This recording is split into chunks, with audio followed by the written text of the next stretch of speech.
Function కైనా order చేయండి 8919763872 www.sanatanjal.in. Hi, welcome to కొలుగురి 24/7 news TV.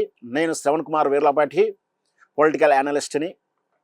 విభజన ఆంధ్రప్రదేశ్ ఏర్పడిన తర్వాత అది ప్రగతి వైపు పరిగెడుతూ ఉంటే సాటి తెలుగువారిగా మన తెలంగాణ ప్రజలు ఆనందపడాలి. అయితే ఈ ఆంధ్రప్రదేశ్ ఇప్పుడు ప్రగతి పేరు మీద కొంత సంస్కృతిని దెబ్బతీసేటువంటి ఆలోచనలు చేస్తున్నారేమో అని అనుమానాలు వస్తూ ఉన్నాయి. అది ఈ మధ్యకాలంలో వస్తున్నట్టు వార్త ఏమిటంటే, విశాఖ బీచ్, ఆర్కే బీచ్లో గోవా తరహాలో దాన్ని సుందరీకరణ చేస్తూ టూరిజం ప్లేస్గా అభివృద్ధి చెందించాలనేటువంటి సంకల్పాన్ని, పథకాన్ని అమల్లోకి తెస్తున్నట్టు వార్తలు వస్తూ ఉన్నాయి. విశాఖ బీచ్, ఆర్కే బీచ్ని సుందరీకరణ చేసినా, పర్యావరణంలో గ్రీనరీస్ చేసినా కూడా సంతోషం, స్వాగతించవచ్చిందే. అందంగా తయారు చేసి టూరిజం ప్లేస్ చేసిన సందర్భమే, మంచి ఆలోచనే. కానీ ఇది గోవాతో పోలుస్తూ ఇక్కడ కూడా బార్లు ఓపెన్ చేయాలి అనే ఆలోచన పథకాలు ప్రారంభమవుతున్నటువంటి అనుమానాలు వస్తూ ఉన్నాయి. సోషల్ మీడియాలో ఈ చర్చ జరుగుతూ ఉంది. మరి మన అందరికీ తెలిసిందే, సగటు మీలో ఉన్న మీ పక్క స్నేహితుడు అడగండి, గోవా అనగానే ఏమేమి గుర్తుకొస్తాయో. మళ్ళీ స్పష్టంగా చెప్తున్నాను, మీకు గోవా టూర్ వెళ్ళి వచ్చిన వ్యక్తుల పట్ల ఇతరులకు ఎలాంటి అభిప్రాయం ఉంటుందో, గోవా వెళ్ళినా, పటాయి వెళ్ళినా, మళ్ళీ బ్యాంకాక్ వెళ్ళినా ఎలాంటి అభిప్రాయాన్ని కలిగి ఉంది, ఎలాంటి టూరిస్ట్ ప్లేస్లో అవి మనందరికీ తెలిసిన విషయమే కదా. ఆ సంస్కృతిని విశాఖ నగరంలో అభివృద్ధి చేసుకొని గర్వించాలనుకుంటున్నారా అనేది అనుమానాలు వస్తూ ఉన్నాయి. మళ్ళీ ఒకసారి, గోవా టూరిజం అంటే మనందరికీ తెలిసిందే, అందరికి అర్థమైందే. బ్యాంకాక్ అన్నా, మరొక పటాయ్ అన్నా ఎట్లాంటి టూరిజం ప్లేస్ అది అందరికీ తెలిసిందే.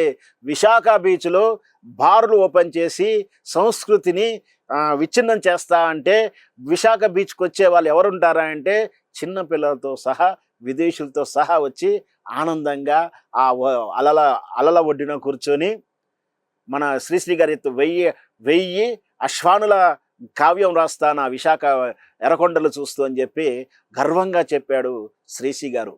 అట్లాంటి విశాఖ ఎర్ర బీచుల్లో, విశాఖ ఆర్కే బీచుల్లో బార్లు, టూరిజం ప్యాకేజీలు అమలు చేస్తా అంటే ఏమవుతుంది అనేది ఆందోళన. దీంట్లో ప్రధానంగా పర్యావరణం దెబ్బతింటుంది. అక్కడ ముఖ్యంగా ఇదంతా ఎవరో చెప్పట్లేరు, ఎన్డీఏ భాగస్వామ్యంలో ఉన్నటువంటి జనసేన ప్రధాన కార్యకర్త అయినటువంటి వ్యక్తి, తాను గతంలో బొలిశెట్టి సత్యనారాయణ జనసేన కార్యకర్త, ఈయన పర్యావరణ సంఘ సంస్కర్త, ప్రముఖ పర్యావరణ ఉద్యమకారుడు.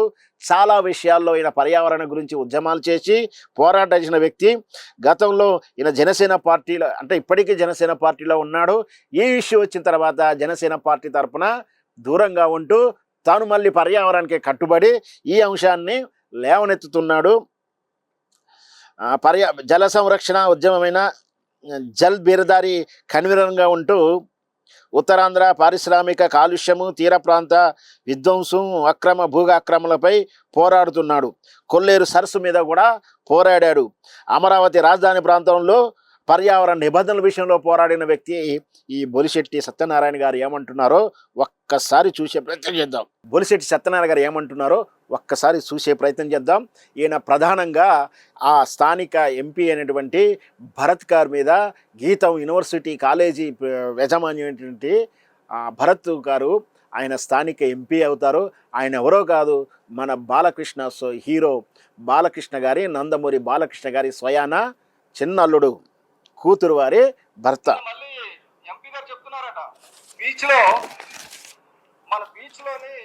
ఒకసారి జూమ్ చేసుకో. అంటే బార్లు పెడతారట, అంటే బీచ్ లో బార్లు పెడితే తప్పేంటి అని అంటున్నారు కదా. ఏకంగా మన గీతం యూనివర్సిటీలో పెట్టండి, కుర్రాలే కదా తాగేది, గీతం యూనివర్సిటీ పెట్టండి. దేనికైనా, గుడికైనా, బడికైనా, ఒక పబ్లిక్ ప్లేసులకైనా ఒక శాంటిటీ అనేది ఉంటుంది. చిన్న పిల్లలతో బీచ్కి వచ్చేవాళ్ళు అదేం తాగుతున్నాడు అడుగుతాడు. కాబట్టి ఆ తాగుబోతులకు వేరే ప్రాంతం కేటాయించండి. రామకృష్ణ బీచ్ కాదు, రామకృష్ణ మిషన్ అనేది ఒక మంచి పీస్ఫుల్ మిషన్. రామకృష్ణ బీచ్ అని పేరు ఎందుకు వచ్చిందంటే అది రామకృష్ణ మిషన్ ఉండే ప్లేస్ కాబట్టి. దాన్ని తీసుకెళ్ళి మీరు బార్ల కింద తయారు చేయకండి దయచేసి. ఎందుకంటే ముఖ్యంగా ఇక్కడ ఏంటంటే రాజకీయ నాయకులు అందరూ కూడా ఎక్కడెక్కడి నుంచో వచ్చి ఇక్కడ వ్యాపారాలు చేసి బాగా డబ్బు సంపాదించి డబ్బు ఖర్చు పెట్టి రాజకీయ నాయకులు అయ్యారు. సంతోషం అవ్వండి. కానీ పర్యావరణాన్ని కాపాడే కార్యక్రమంలో మాత్రం మీరు ఎవరైనా తప్పు చేస్తే ఎవరిని నేను వదిలే సమస్య లేదు. చూసారా, డబ్బులు ఎక్కడెక్కడో ఏదేదో చేసి ఏవేమో చేసి సంపాదించొచ్చి మీరు రాజకీయాల్లోకి వచ్చి మళ్ళీ ఇంకేదో చేస్తా అంటే పప్పులు ఉడకవు అని స్పష్టంగా జనసేన ప్రధాన కార్యకర్త ఉద్యమకారుడే స్పష్టంగా చెప్తున్నాడు. ఇక్కడ ఆంధ్రప్రదేశ్లో ఈ పటాయి, ఈ గోవా టూరిజాలు, ఈ బార్లు మేము ఎక్స్పెక్ట్ చేయట్లేమని చెప్పి ఆంధ్ర ప్రజానీకం కూడా చెప్తా ఉన్నారు. అభ్యుదయం వైపు వెళ్ళాలి, సాఫ్ట్వేర్ రంగం వైపు వెళ్ళాలి, పెట్టుబడులను ఆకర్షించాలి. హోటల్ మేనేజ్మెంట్, టూరిస్ట్ మేనేజ్మెంట్ వాళ్ళతోటి ఎంఓఎల్ చేసుకున్నట్టు ఫోటోలు దిగడం కాదు, నిజమైన పెట్టుబడిదారులాలే, నిజమైన ఉపాధి కల్పన కావాలని కోరుకుంటున్నారు. దయచేసి ఇట్లాంటి అంటే యువతను పెడదోపు పట్టించేటువంటి ఈ లక్షణాలు కానీ ఇట్లాంటి బార్లు, బీర్లు, టూరిజాలు తెచ్చే ప్రయత్నం మాత్రం చెయ్యకూడదని నారి. Hi friends, thank you for watching this video. ఈ వీడియో కనుక మీకు నచ్చినట్లయితే దయచేసి లైక్ చేయండి, షేర్ చేయండి. ముఖ్యంగా మా ఛానల్ 24/7 న్యూస్ టీవీని సబ్స్క్రైబ్ చేసుకోండి.